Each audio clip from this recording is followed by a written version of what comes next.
We're so happy to have you back for the third and final session of our master course with Heartfulness Practice. Today we're going to go into a deeper practice where we connect to the source within. And for the new year, though we make a lot of resolutions, now we can have a tool to effectively go into those depths to continue to transform throughout our lifetime. And we trust that you've found and continue to explore this deepening practice. So without further ado, let's go back to Kamlesh Patel to deepen our meditation experience.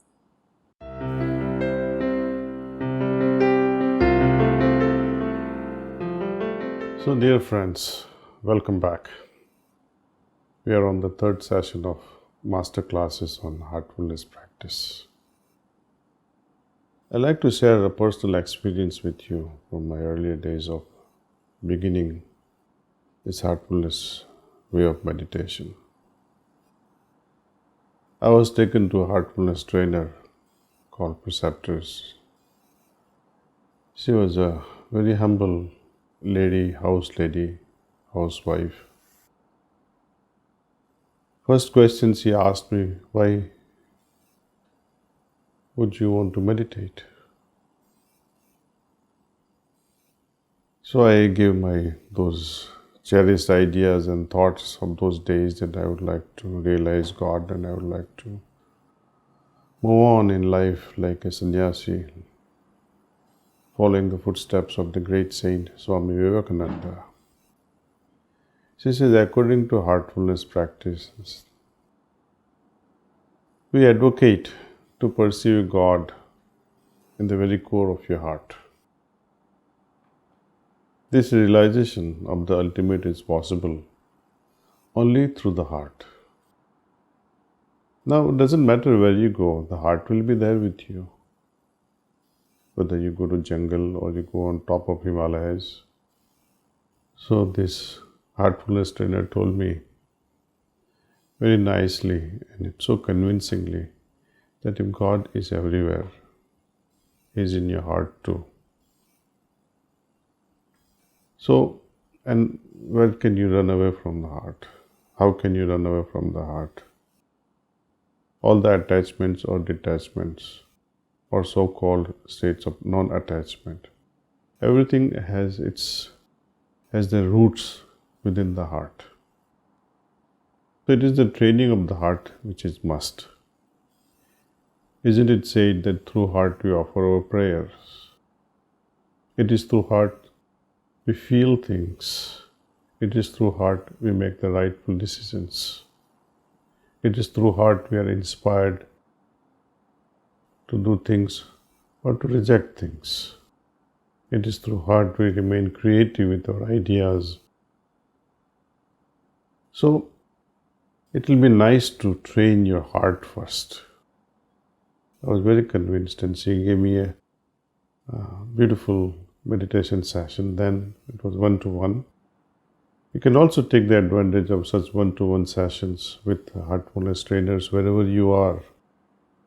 There are so many heart spots, we call them, places of meditation. You can connect with them.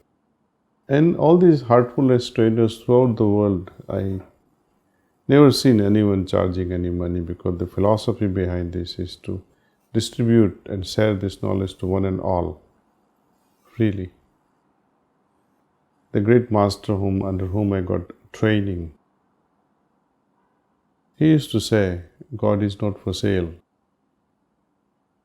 And even if he was for sale, how much would you pay?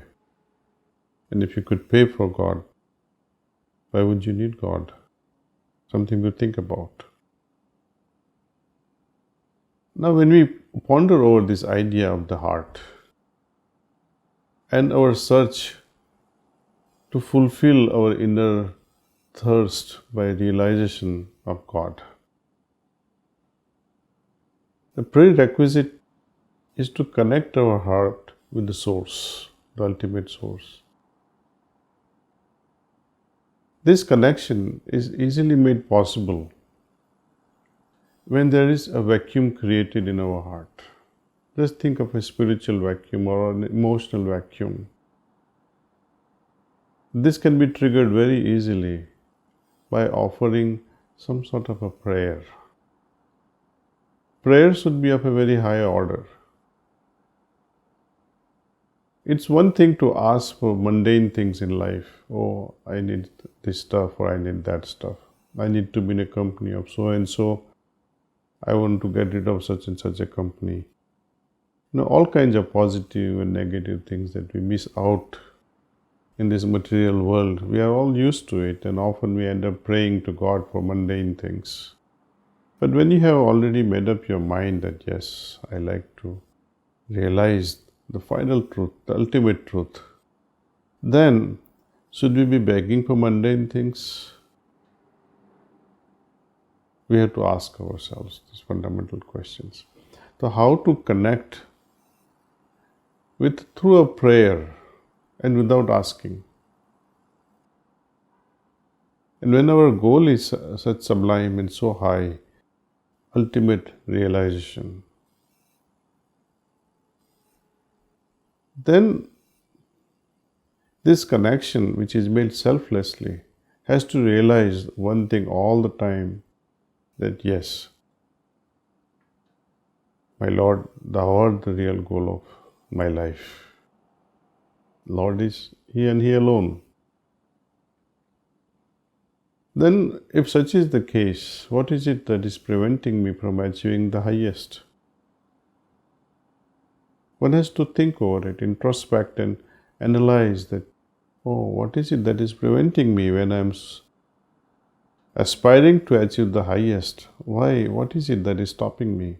Identify those things. Then we realize that, oh, these are my desires, wishes. That is pulling me back actually from achieving the highest, the greed.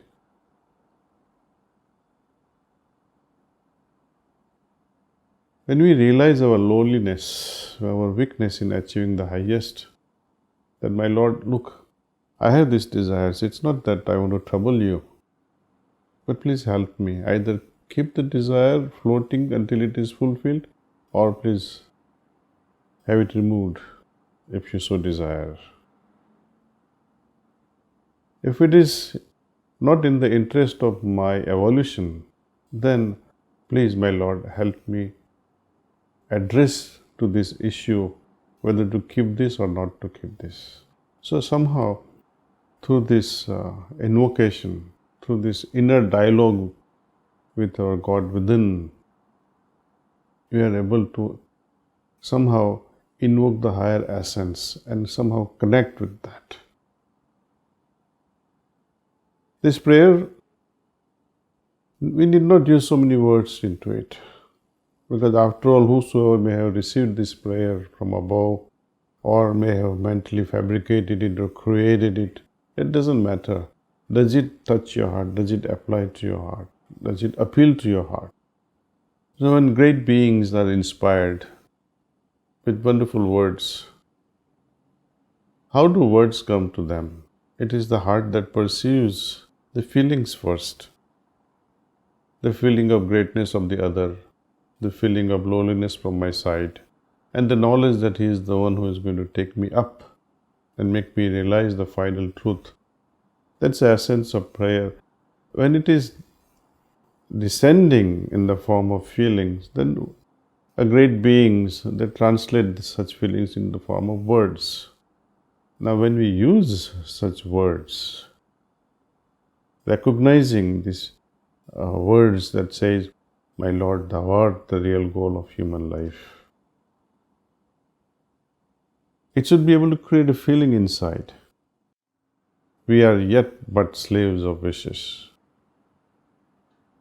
It expresses the idea that yes, I am enslaved by my own wishes, and they are the reasons that is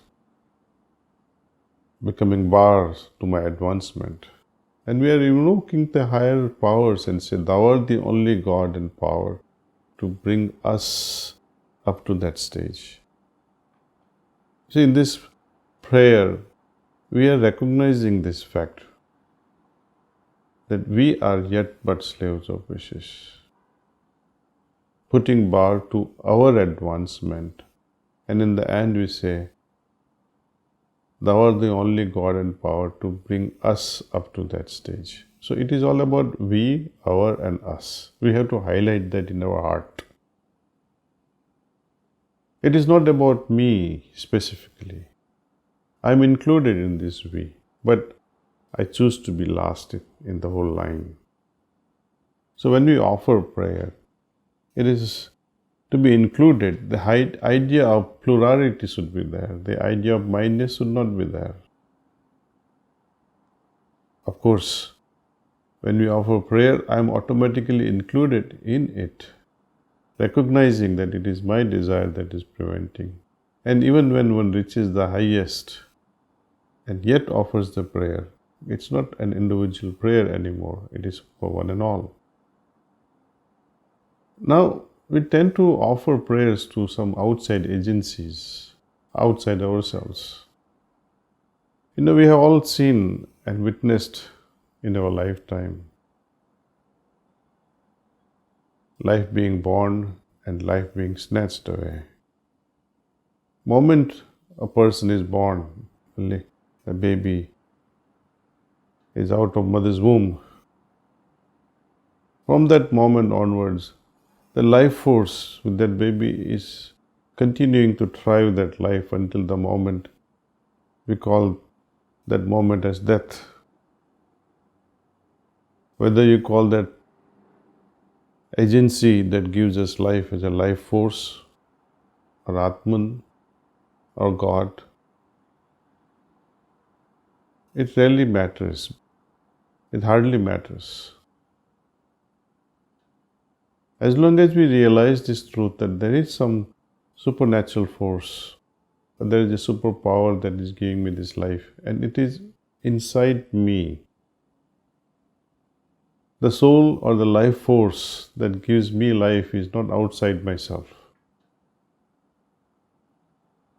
If I thank someone for this life, one who is outside me, how would this entity which is residing within me feel? It is like you feel grateful towards someone who has not even cooked your meals. You forget your mother in the process and say, oh, so-and-so cooked the meal. And mother keeps laughing. This stupid fellow doesn't realize that I cooked the meals. If mundane things are so impressive, then let's pay a little bit more attention towards this, the fact of life, that without this life force, I could not be even speaking, I could not be even listening, I could not be even interacting, I couldn't be even sleeping or waking up. All these things are futile, becomes redundant without this life force. And we know it is in me. The very life that I have, palpitating life, it's a proof. I am the expression of that life. Should I be looking for it outside? Think over, please.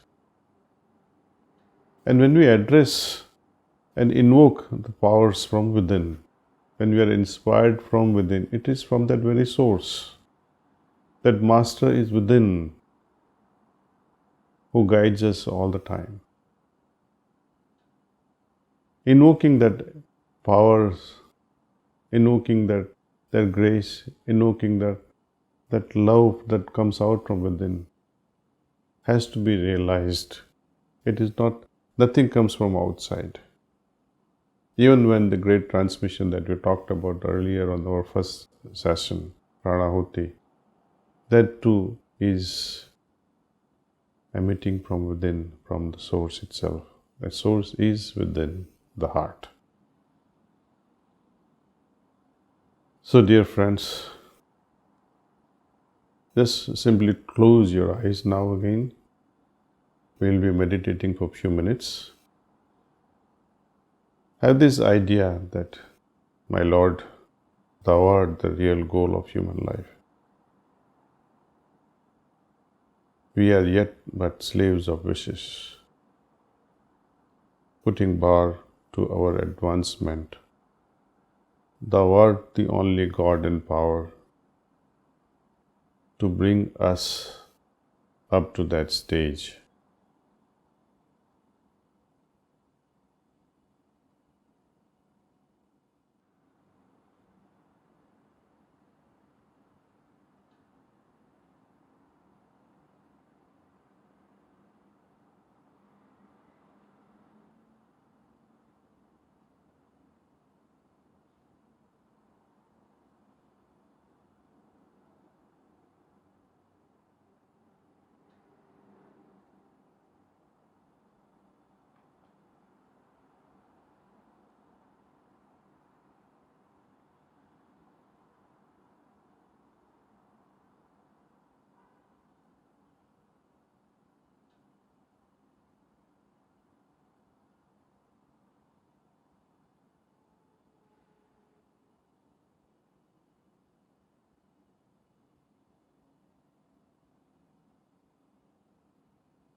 have the idea that Source, the divine light, is already present in my heart. And let us meditate.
That's all.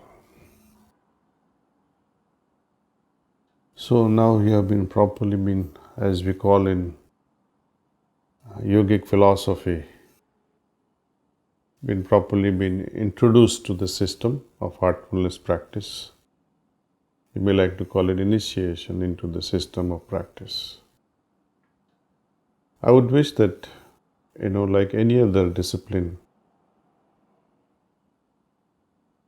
even things like going to gym to build six packs and biceps and gaining strength, we need some sort of regularity. Spiritual practices also demand no less a discipline. In the morning, we try to meditate for a few minutes, which we went through on the first day.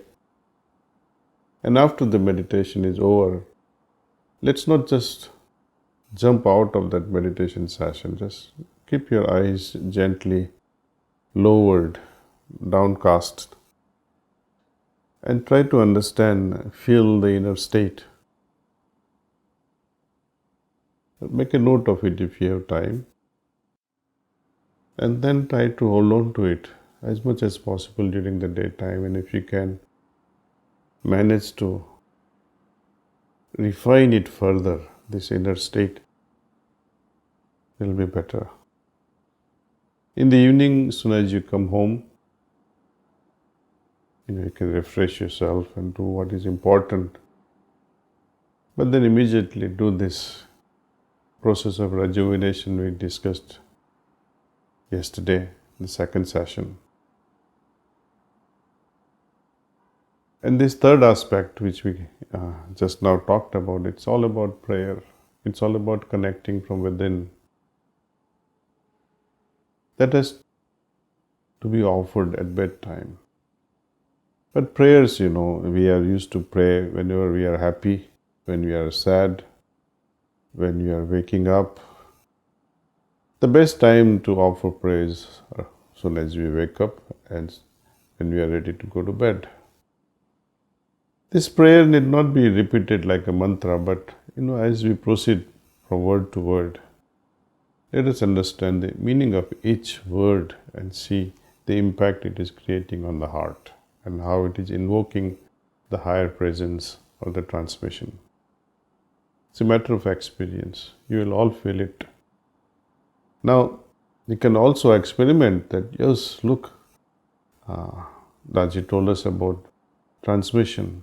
Can I feel transmission in my office? He did not write to me. You will feel it. Just use this prayer. Connect yourself with your heart. Transmission will flow wherever you are. Whenever you want, it will be available. We have many locations in your city where we meditate together. They are called heart spots. You can log on to heartfulness.org and make avail of this opportunity, of personal trainer, a heartfulness trainer, so that you can be guided in meditation. It is an exhilarating and very adventurous journey. I find this inner journey to be more, exciting than anything else I have found so far. I've been a businessman for almost 35 years.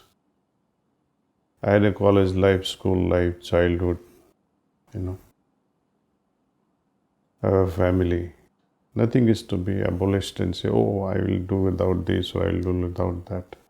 Here we advocate a perfect balance between Grihastha Jivan, Grihastha life, and a spiritual life. It will be a wonderful thing to integrate and make a fine amalgamation of material life, fully integrated with spiritual life. Then there is fun. If one is more than the other, then there is imbalance, and life suffers because of that. There will be stress because of that. A successful materialistic life shows it again and again that, it doesn't matter how successful we are in the world, without the spiritual fulfillment, that is useless. And a spiritually fulfilled person also, you might get liberation. But what if your wife, with your family members, your parents are suffering and they have no material needs fulfilled? Then there too we are a failure. So we should not jump into this spiritual life so much that our material life suffers. And we should also not jeopardize our spiritual life at the cost of material life. And most important things, enjoy this meditation. If you cannot enjoy, I don't know how else life will be without it. Life becomes more enjoyable with meditation. Super enjoyable actually. Everything becomes super sensitive. If you had listened to a song by someone and you enjoyed it, listen to that song after meditation and see how well you enjoy it. Same thing in the company of friends, You will see that the association with your friends, partying with your friends, it takes on a different meaning when we meditate. When we do a business, meditation helps us in a different way. It guides us what to do and what not to do. As a student, there too, when we meditate regularly, it helps us to understand various scenarios. Well, dear friends, you won't regret. Please try this though seriously. And thank you for being with us. We're so glad that you joined us over the past 3 days, and we trust that you found a practice that you can incorporate into your daily life and continue to deepen with meditation for the rest of your life. We have many resources to continue this practice, including trainers that you can meet one-on-one in person. The easiest way to find these trainers who volunteer their time and meditate with you free of cost is by going to our website, heartspots.heartfulness.org. When you enter your location information, you can find a trainer close to you who can pair with you personally in small groups or come to your organization to continue a session similar to what you experienced over the past 3 days. Now, if there's not a trainer very close to where you're located, you can connect to trainers real time through our Let's Meditate app. Just go to your Apple Play Store or your Google Store on your phone, type in Let's Meditate, download the app, and there's a simple registration process that allows you to connect to a trainer real time to experience yogic transmission to go deeper into your heartfulness meditation.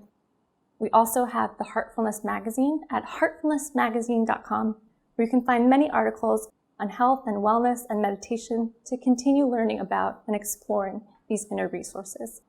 We're so glad that you decided to join us over this 3 days master course, and we look forward to continuing to cultivate a relationship with the heart with you. All the best.